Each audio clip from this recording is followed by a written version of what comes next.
Hello प्यारे बच्चों, नमस्कार। आज एक बहुत ही महत्वपूर्ण विषय के साथ मैं आपके सामने आया हूं। और बेसिकली महत्वपूर्ण विषय जो है, ये मेरे दिमाग में जो आया है वो CDS 1 2025 का क्वेश्चन पेपर देखने के बाद आया है। क्या है इस पेपर में ऐसा जो मुझे आपके सामने आना पड़ा और आपको इसके बारे में मैं चर्चा करके कुछ बात बताना चाहता हूँ। देखिए, मैं ब्लेम गेम कभी खेलता नहीं कि मुझे किसी को ब्लेम करना है। Not a single person can tell कि मैं किसी को ब्लेम करके कोचिंग का संचालन करता हूँ। पर एक बहुत ज़रूरी सवाल जो है वो इस समय मेरे सामने है। देखिए, आज ऑनलाइन की दुनिया है। मैंने जितने भी इंग्लिश पढ़ाने वाले टीचर्स हैं, लगभग हर बड़े टीचर्स का वीडियो देखा। उनके बहुत बहुत सारे वीडियोस यूट्यूब पे हैं, मैंने उनको देखा। वो CDS भी लिख रहे हैं, वो NDA भी लिख रहे हैं। But I am extremely surprised कि एक भी वीडियो जो CDS के पैटर्न पे पेपर है इस समय, एक भी वीडियो उससे रिलेटेड नहीं है। ऐसा क्यों? आप एंटोनिम्स पढ़ा रहे हैं, आप सिनोनिम्स पढ़ा रहे हैं, या आप वर्ड मीनिंग पढ़ा रहे हैं, क्या एक भी सिंगल क्वेश्चन उनकी स्लाइड में आपको CDS को रेलेवेंट करता दिखता है? छोड़ के स्पोर्टिंग एरर्स को। 100-120 सवालों में केवल स्पोर्टिंग एरर केवल एकमात्र ऐसा क्वेश्चन है जो रेलेवेंस में दिखता है। मेरी आपसे सबसे बड़ी गुजारिश, स्पेशली जो बच्चे इंग्लिश की वजह से इतने ज्यादा होपलेस हुए कि जिनके बाकी के अगले दोनों पेपर भी बहुत खराब हुए, जिन्हें GS और मैथ्स देना था। मैं 2006 से जब मैं अपने गांव में पढ़ता था, तो तब से ही मैं इंग्लिश को लेके काफ़ी कोशिशें की हैं कि इंग्लिश को बेहतर तरीके से, हाँ, ऑनलाइन मैंने कभी वो माहौल बनाने की कोशिश नहीं की कि मैं ऑनलाइन आके उन सब चीज़ों के बारे में चलूँ या कोर्स पढ़ाऊँ या यूट्यूब पे पढ़ाऊँ। लेकिन मैं इंडिविजुअली पेपर की जो रिक्वायरमेंट है उसको मैं बहुत अच्छे समझता हूँ। जब से ये CDS 1 2025 हुआ है, और मेरी ही क्लास के बहुत सारे बच्चे जो हैं, जो बहुत अच्छे, बहुत ही कॉम्पिटेंट बच्चे थे, वो इंग्लिश का पेपर देख के सक पका गए। ऐसा क्यों हुआ है? इसके लिए दो लोग जिम्मेदार हैं। जो लोग अपने थंबनेल्स पर बाकी चीजों पे लिखते हैं कि CDS की इंग्लिश पढ़ा रहे हैं, वो नहीं पढ़ा रहे CDS की इंग्लिश, वो केवल CGL पढ़ाते हैं, वो केवल CPO पढ़ाते हैं।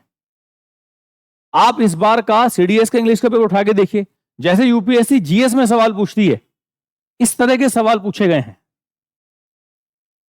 इंग्लिश में। और आप बच्चे को कह रहे हो कि आप इस सिलेबस को रट लो। कोई ग्रीन बुक बताता है, कोई ब्लैक बुक बताता है, कुछ नहीं आ रहा भाई, सब बेकार की बात है। CDS वाले बच्चों से मैं कहना चाहता हूं, चाहे वो OTA वाले हों चाहे MA वाले हों, क्योंकि दोनों को इंग्लिश तो देना ही पड़ेगा।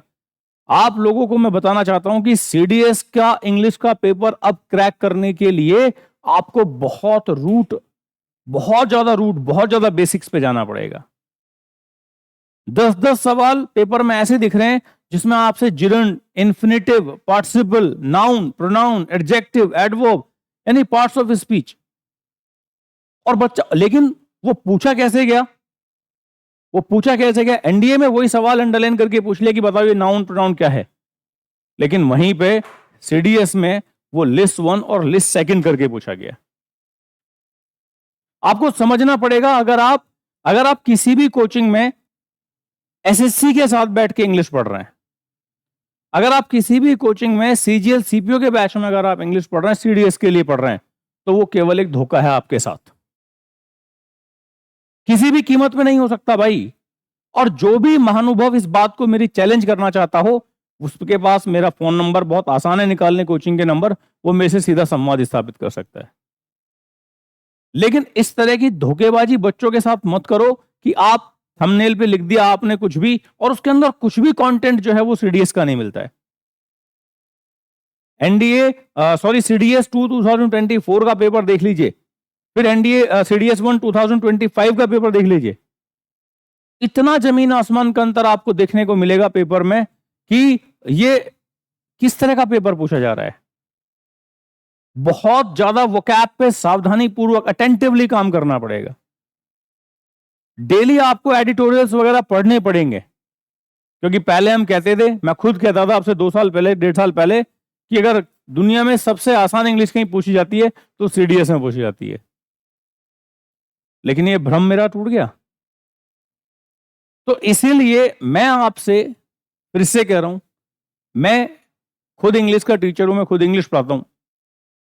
मेन मेरा काम प्रोफाइल जीएस में ज्यादा है, लेकिन मैं जिस दिन से अपना कोचिंग खोला है 2014 से लेके आज तक मैं इंग्लिश, आज तक किसी जीएस बल्कि मैंने कई बार शेयर कर ली कि यार आप पॉलिटी पढ़ा दो, आप ज्योग्राफी पढ़ा दो, मैं ये पढ़ा दूंगा।